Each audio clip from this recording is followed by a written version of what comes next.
ഇവിടുന്ന് ഇപ്പോൾ പോയാൽ കൂടുതലും നമ്മൾ ഈ സൗത്തിൽ ഇച്ചിരി കുറവുണ്ട്. ഈ സൗത്ത് സ്റ്റേറ്റുകളിൽ വളരെ കുറവാണ്, എമൗണ്ടും കുറവാണ്.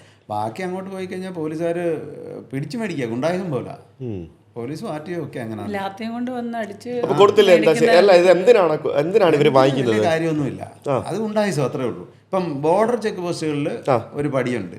അതിപ്പോൾ ഒരു വണ്ടിക്ക് ഇത്ര എന്ന് പറഞ്ഞാൽ ഓരോ വണ്ടിയുടെ വലിപ്പം അനുസരിച്ച് 6 വീലുള്ള വണ്ടിക്കകത്ത് 10 വീലുള്ള വണ്ടിക്കകത്ത് 12 വീലിനൊന്ന് 14 വീലിനൊന്ന് 16-നൊന്ന്, പിന്നെ ട്രെയിലറിന് വേറൊരു എമൗണ്ട്. അങ്ങനെ ട്രെയിലറിനൊക്കെ 1000-2000 രൂപയെ മേടിക്കുന്ന ഒരു ചെക്ക് പോസ്റ്റ് പാസ്സായി പോണേ ഒരു വണ്ടിക്ക് എന്ന് പറഞ്ഞാൽ എല്ലാം നിയമപരമായിട്ട് ഓവർലോഡ് കാണാനില്ല, എല്ലാം ഓക്കെ ഉള്ള വണ്ടിക്കാണ്.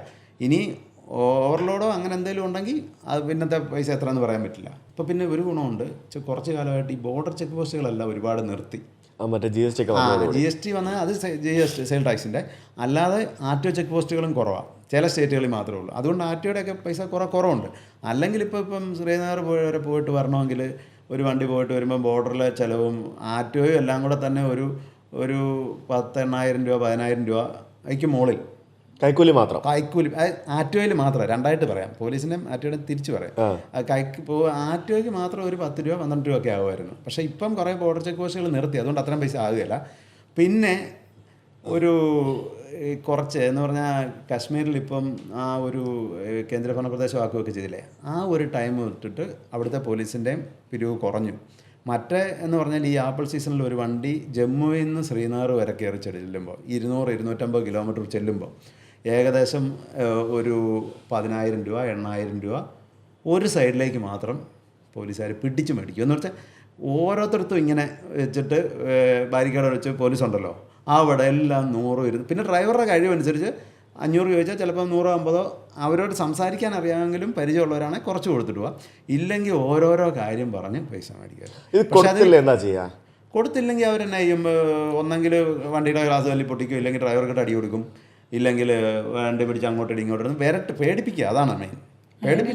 അതൊന്നും ചോദ്യം ചെയ്യാൻ ഈ ട്രക്ക് ഡ്രൈവേഴ്സിന് വയ്യേ? ഒന്നുമില്ല. ട്രക്ക് ഡ്രൈവർമാരെ അത് ഞാൻ പറയുന്ന ഒരു കാര്യം എന്താണെന്നറിയോ, നമ്മൾ ട്രക്ക് ഡ്രൈവർമാരെ എങ്ങനെയാണ് കാണുന്നത്? വലിയ വില്ലൻ ലുക്കിലാണ് കാണുന്നത്. ലോറി ഡ്രൈവർമാരെല്ലാം ഭയങ്കര വില്ലന്മാരാണ്, ഭയങ്കര ഒരിക്കലും അല്ല. അതെന്ന് പറഞ്ഞാൽ അത് നമ്മളിപ്പോൾ സിനിമകളിലും അങ്ങനെയൊക്കെ കാണിച്ചേക്കുന്നത്. ഈ ലോറിയും കൊണ്ട് പോകുന്ന എല്ലാവരും പേടിച്ചാണ് പോകുന്നത്. സ്വന്തം നാട് വിട്ട് കഴിഞ്ഞാൽ ബാക്കി സ്ഥലങ്ങളിൽ കൂടെ പോകുന്നത് എല്ലാവരും പേടിച്ചിട്ടാണ്. ഒരു ബൈക്കുകാരനെ വരെ പേടിച്ചാണ് പോകുന്നത്. കാര്യം വെച്ചാൽ നമ്മളിപ്പോൾ വേറൊരു സ്റ്റേറ്റിൽ ചെന്നു, ഒരു ബൈക്കിൻ്റെ സൈഡിലൊന്ന് തട്ടി നേരെ വന്ന് ഡ്രൈവർക്ക് അടി കൊടുക്കുന്നത്, അടി കൊടുക്കുക, ഇല്ല വണ്ടി തല്ലിപ്പൊട്ടിക്കുക, ഇല്ലെങ്കിൽ വണ്ടിക്കകത്ത് ലോഡ് എടുത്തുകൊണ്ട് പോവുക, അങ്ങനെയുള്ള കാര്യങ്ങൾ. അപ്പോൾ അതുപോലെ പേടിച്ച എല്ലാ ഡ്രൈവർമാരും പോകുന്നത് ഒരുവിധമല്ല. പക്ഷേ നമ്മളുടെ എല്ലാം മനസ്സിൽ ലോറി ഡ്രൈവർമാർ ഭയങ്കര വില്ലന്മാരും അങ്ങനെയുള്ള ഒരു അത് വളരെ ചുരുക്കമുള്ള ആൾക്കാരേ ഉള്ളൂ. അല്ല, ഞാൻ ചോദിക്കുന്നത് ഇത് കൊടുത്തില്ലെങ്കിൽ ഇതാ പറഞ്ഞത്, ഈ പോലീസ് ഇവരെന്ത് ചെയ്യും? ഇവർ വണ്ടി തല്ലി പൊളിച്ചാൽ നമുക്ക് കംപ്ലൈൻറ്റ് കൊടുക്കത്തില്ലേ? അല്ലെ നമുക്ക് വീഡിയോ എടുത്ത് വെക്കത്തില്ലേ? അതൊക്കെ ചെയ്യാം. ഇപ്പം കുറച്ചൊക്കെ ഇപ്പോൾ ഈ സോഷ്യൽ മീഡിയ ഇത്ര ഇതായതുകൊണ്ട് ഒരു ചെറിയൊരു മയമുണ്ട്. വീഡിയോ എടുക്കുന്നത് കണ്ടുമ്പോൾ ഉദ്യോഗസ്ഥന്മാർക്ക് പേടിയുണ്ട്. അല്ലെങ്കിൽ ഡ്രൈവർമാർക്ക് അടി കൊടുക്കും, ഇല്ലെങ്കിൽ ഗ്ലാസ് തല്ലി പൊട്ടിക്കും. ഭയങ്കര ശല്യം തന്നെയാണ്. ആണല്ലേ? അതിനൊന്നും അത് നമ്മളെ ഈ സൗത്തിലല്ല കേട്ടോ. ഞാനീ പറയുന്ന ഓരോ കാര്യം ഈ നമ്മുടെ ഈ സൗത്തിലേക്ക് വിട്ടിട്ട് ഉള്ള ബാക്കി ഏത് സ്റ്റേറ്റിലേക്കുള്ള കാര്യം പറയും. വേറെ ഒന്നും വേണ്ട. ഞങ്ങൾ ഈയിടെ മേഘാലയക്ക് പോയി. മേഘാലയം ത്രിപുരയും കൂടെ പോയതാണ്. ആ മേഘാലയയിൽ പോകുന്നിടത്തെല്ലാം പോലീസ് ഹെഡ് പോസ്റ്റുകളുണ്ട്. അവിടെ ഈ ലോറി കാണുമ്പം അവിടെ യൂണിഫോം ഒരൊറ്റ മനുഷ്യനില്ല. മേഘാലയയിൽ പോലീസിന് യൂണിഫോം ഇല്ല. ചുമ്മാ നമ്മൾ സാധാരണക്കാരെയൊക്കെ പോലെ ഒരു പാൻറ്റും ഒരു ഷർട്ടും ഇട്ട് നിൽക്കുന്ന എല്ലാവർക്കും വെള്ളം, ഡ്രൈവർമാർക്ക് എല്ലാം വെള്ളം. വണ്ടി അല്ല, ഡ്രൈവർമാരല്ല, സോറി പറഞ്ഞ മാറിപ്പോയി, പോലീസുകാർക്ക്. എന്നിട്ട് വണ്ടി കൈ കാണിച്ച് നിർത്തുക.